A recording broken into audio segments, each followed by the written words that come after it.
Let's talk about SB19 and your former management. Show BT. Dahil ito'y pinag-uusapan. We had some guests here last week also. Sabihin mo lang ang pwede mong sabihin sa amin. What happened? Are you guys free? How did things happen na kayo'y self-managed na ngayon? Siguro po, Tito Boy, masasabi ko lang talaga is, for now, simula po nung pumutok yung issue na yun, sobrang worried po kami sa fans namin talaga. Kasi sila yung number one na mag-worry sa amin. Ako po, nung dumating yun, syempre, medyo nalungkot, pero mas pinilit ko po siyang itago sa parents ko din. Kasi ayoko po na parang ma-stress din yung mama ko, yung papa ko, isipin nila. So, hindi ko po talaga sinabi.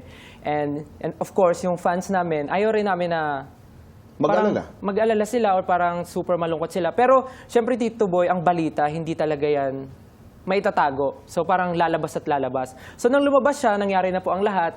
And ang masasabi ko lang, Tito Boy, happy kami na both side na-settle na po namin and nagkaayos po kami and maayos po kaming nag-usap and right now masasabi po namin na we can finally continue with everything that we want to do. So klaro lamang, you have the right to yung agreement ninyo? Yes po, parang masasabi Kasi ko lang lumabas po, naman ito sa dyaryo. Yes po, parang right now we're very happy na we can continue as SB19. SB19. Yeah, we can At be... napaka-importante nun dahil pangalan yun, di ba? Opo. What happens to the concerts? Di ba? Naalala mo, there was a canceled Yes tour? Yes, about the canceled tours. Of course, saddening po na hindi siya natuloy kasi a lot of our fans really looking forward to see us perform live.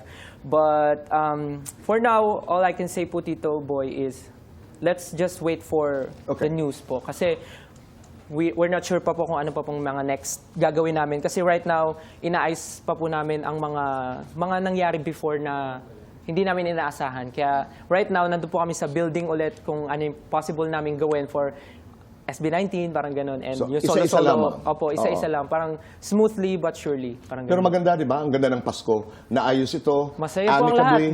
Masaya, di Masaya ba? po. Nanalo kayo kagabi. And Yes! What else can we ask for? Ako kanina pagdating ni Stel, sabi ko nga, I'm always happy and proud to see you dahil nakita ko kayo struggling. Po. Di ba? And this is very important dahil nandito ngayon ang vocal mix. Yes! And katulad ng ating naipangako kanina ay they're going to perform for us. Wow. A song. Di ba? And they are at that stage, palagay ko na parang ang sarap manood ng mga grupo na nag-uumpisa.